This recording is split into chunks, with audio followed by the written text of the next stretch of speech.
We think too much and feel too little. Gus German here wants to adopt the country. Oblige him. Nobody puts baby in a corner. What did they put in your kibble this morning? Yo, Adrian, let me rock you. Why do you suppose I just hurled a chair at your head, Neiman? Why so serious? This is the guy behind the guy behind the guy. We've got him, Senator Mark Koran on the Al Travis Show. Love having him here. Senator, thanks for being on the program. Good morning. Morning. Maybe, possibly, things are going to tone down just a little bit in Minneapolis and across the state. New news, evidently, Tom Homan is going to be coming here. He is the border czar. The other guy, Bonin, he's going to go someplace else. They're going to bring down the number of CPS Border Patrol people in Minnesota. Evidently, the governor, the mayor said that they would have their police help out, so we can do that. Maybe we're taking the temperature down. That being said, will it get us back to talking about other things in Minnesota? You and I did not get to talk a couple of weeks back because it's just too crazy. Yeah. About the Minnesota Behavioral Health Audit. What's it called? That's right? Is that what it's called? Behavioral Health Administration as a unit of the Department of Human Services. All right. So they had an audit. And it should have been the front page of everything. It should have been the top of the news story and everything. But it really quite gets washed away and everything else going on in Minnesota. Can you give us a bust down on what the high points of that audit showed you? The amazing timing is it encompasses everything that we've seen, which has led to the fraud, right? Mm-hmm. And everything, except this one was a little bit different. So we finally caught the agencies cheating. So after the legislative auditors started the reporting or started the audit, they created documents, and then they also falsified documents by backdating them, kind of a CYA activity. And then they also, when they did it, they measured it in a couple of different ways. They found it, and then they also went back to grantees, got source documentation, and so when they didn't just find it, they measured it and affirmed it in multiple different ways. But you know, this audit encompassed a 2-year period, $425 million, Al, and it's for behavioral health services and mental health as well as addiction services. And it's a grant, the thing we should probably never do ever again, because of its lack of transparency and this incestuous world in which it operates. But they didn't do anything. I mean, across the board, every category that they tested, give you one quick one, requires them to do a site visit. Have you heard that theme? I have. Future daycare. Yeah. Is a building there? Does it even exist? Yeah. They of the 67 they tested out of 590 nonprofits, they had 27 of them that they said they had no documentation or anything, that they actually went out there and did a site visit. They just stopped by. Yeah. But what they didn't really highlight was the others that they did the site visits virtually. By Zoom. I don't know what the heck that means, but I know it means I didn't go see if the business exists. And so then the legislative auditor went and did 8 of them. 8 of those sites, they went and they gave them 24-hour notice, which I would have never done. I don't think they should. I think they should be as random. Every visit should be random, especially compliance for the dollars we're talking about. And so they went to 8 of them. They didn't see any activity, right? Yeah. They were there for multiple hours. And the most egregious one was one where they received $1.6 million in this grantee somewhere, I think a church in Minneapolis. They had $1.6 million. The first month invoice was $630,000, something a little bit over that. And it was approved by Behavioral Health Administration Manager, and with no documentation at all. Yeah, it did not say what it was for. He just approved it. It was $672,000. Yeah. And you're going to finish the story. This would drive everybody off the wall. Yeah, and then that person quit, and then amazingly is now a paid consultant for that very nonprofit. And so we've talked about, we've focused on grants since I've gotten here. Mm-hmm. Is the incestuous nature of those that work within government that now work in the nonprofit and vice versa, and they flip back and forth. They help create the very environment which they play in. It was affirmed through many different failures where they did single source grants instead of the competitive grant process without any documentation, violating the processes we have. That goes, again, can't be any clearer. They're comfortable with their friends and family plan, and also they're comfortable with just being horribly ineffective. And so it allows that to happen. If you allowed me to bust this down a little bit, because I read that audit. Yep. I watched her to deliver it. It wasn't one person at DHS that post-dated and made up stuff. It was multiple. She said it was multiples. So they feel comfortable doing it, right? I mean, this is obviously not one person sneaking around. You could say cover CYA. It's CYASs all over the place. But what gets me about it, she did say, the auditor, that this may not be illegal in Minnesota. Horribly unethical. Well, yeah, horribly unethical, but why is unethical behavior not get you out of the state of Minnesota as far as part of the workforce? I just did my taxes. 7 hours doing my taxes here. I got to wait for some 104022 form. I don't know what I got to wait for. My guy said you can't bring him until I get it. I got to wait because I want to make sure every number is right, because last thing I need is getting any trouble for my taxes, right? These people don't care. If I post it and I just sent in a 1020, just made it up, sent it in because it makes me feel good, I would be in huge trouble. Why are the people who work for me allowed to not have that same consequence? Al, we've moved because these things didn't happen in the past, right? Government has been ineffective, but were they overtly executing on a political agenda? When I was there, that was 25 years ago. We didn't operate on a political agenda. We just did our jobs, right? You made a FOIA request, we give you the data. Those are things we didn't have to the CYA anywhere, and so we didn't. But now you see the radicalization of the people who actually are working within state government, combined with the ineffectiveness and the directives and the enablement of people to steal money, millions and millions of dollars, and it's really stealing it from the vital services and people in need. But it's gross, and so that same one where the audit or the manager goes to work for Al, the other half of that one, if you read it, 14 that nonprofit had 14 subcontractors.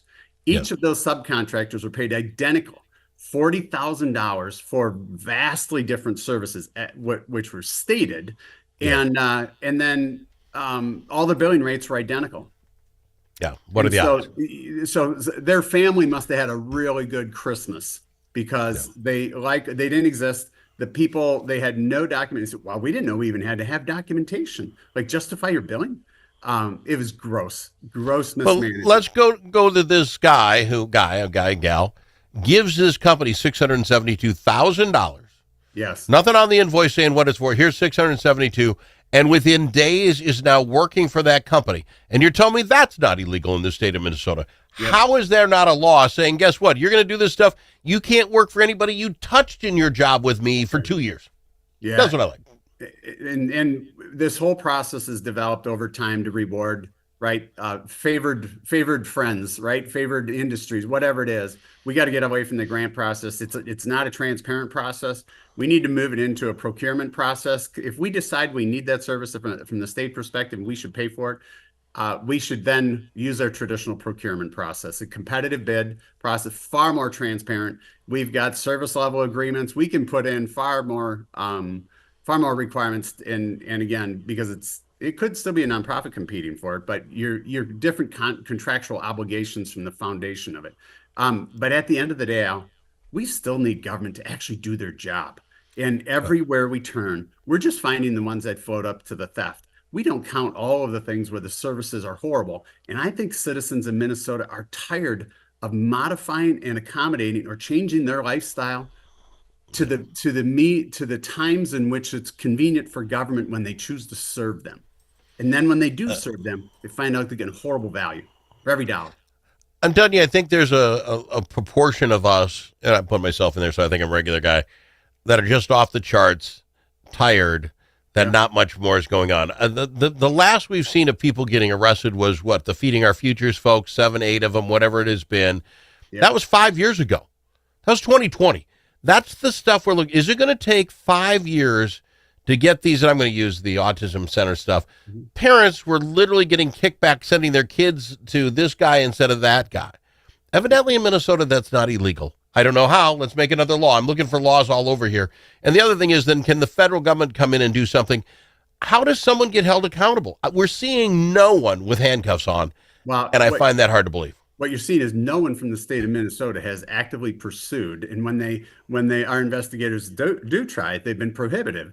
And everything that you've seen in the large scale, from the Feeding Our Future, which has then led into the autism services, all the transportation, right? Because it's the same people. They found it during the same investigations. Yeah. And the federal government, thank God they're here, but they're the only ones actually doing it. And if Trump hadn't won the election, none of it would have come to light. None of it would have been prosecuted.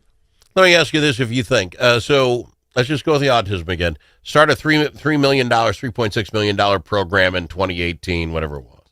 And within 3 years, it's 100, 150. It's at 200 some million dollars now. Per year. Is there anybody in that chain? Let's say Bob was told to send the checks out. Okay, Bob's a knucklehead. He just likes writing checks. He didn't care. Bob's manager, who's over that one and another one, did he not see that this thing jumped 203% and not reported to the head of the human service? Is no one literally responsible to say, was there that much extra autism in this state, or are we being ripped off? I mean, is no one held accountable in this state?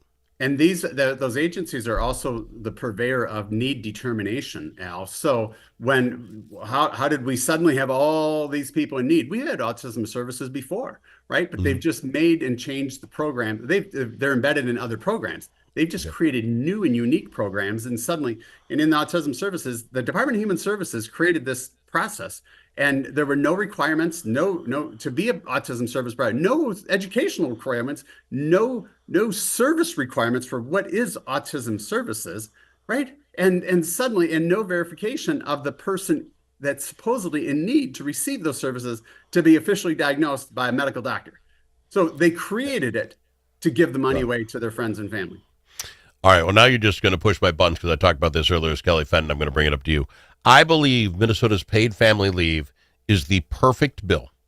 I think those that set this autism thing up so that you could steal, they never thought that they get caught just by putting in too many names, more autism kids than are kids in the area, whatever.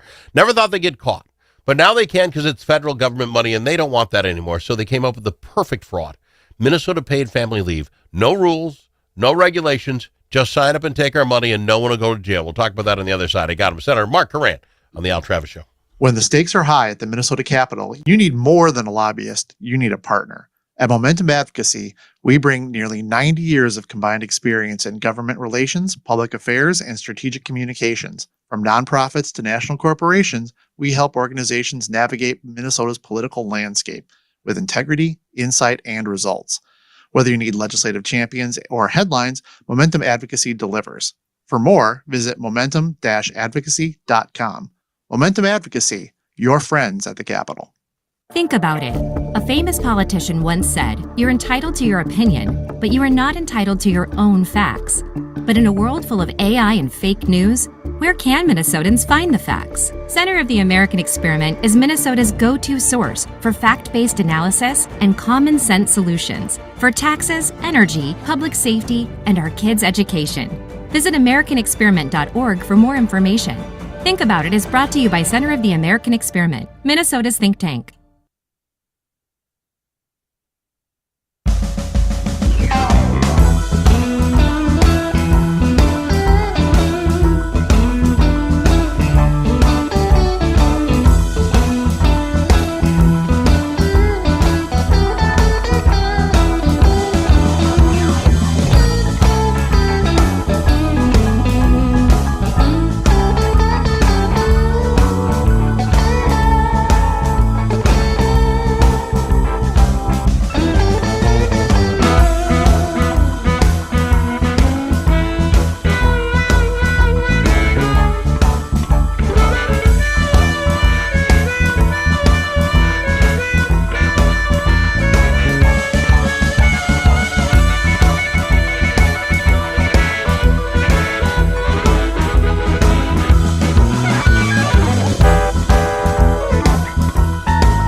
Are you kidding me? You know that comment you said to the radio? The thing that we got wrong? Clearly, Brussels sprouts are the worst vegetable. Call us and let the world know your thoughts. 855-257-7469. That's 855-ALS SHOW. I've got him, Senator Mark Koran. Senator, I would have told you when we first started with this Minnesota paid family, it was the worst bill ever written.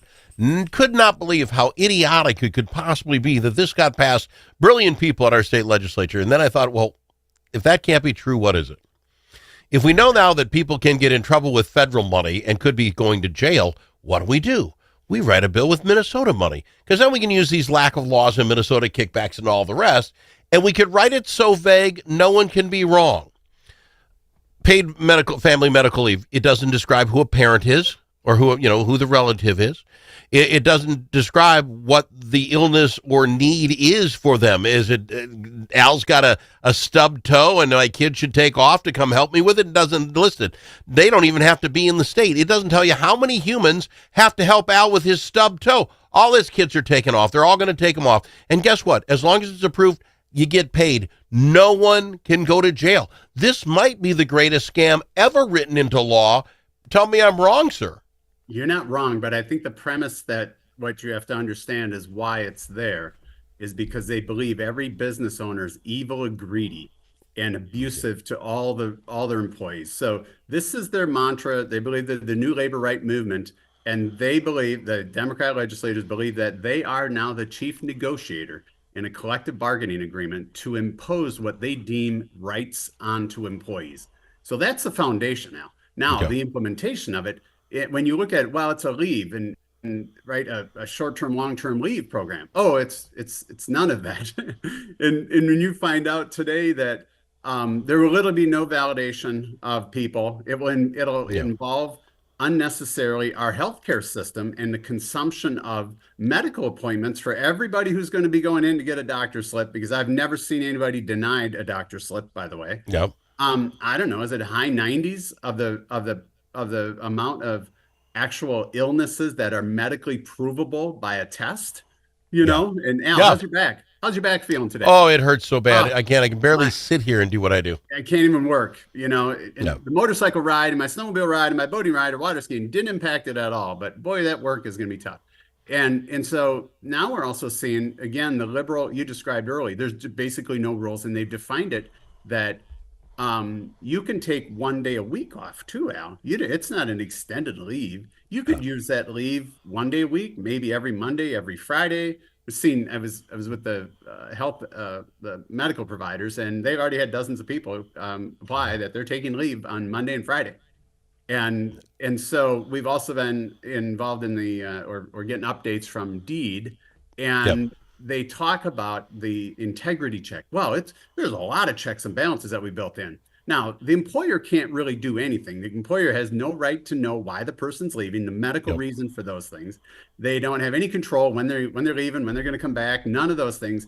But it almost sounds, and the way they described is, well, we're going to have many different vehicles that people can report if they see abuse. So, and when you sign up, they said the initial app is going to depend a lot on the employers. Well, if the employer doesn't know why they're gone, how the heck can they provide anything useful? If the employer does anything that would interfere or would be deemed retaliatory, they're open for civil penalty and lawsuits, right? The attorney general can attack them.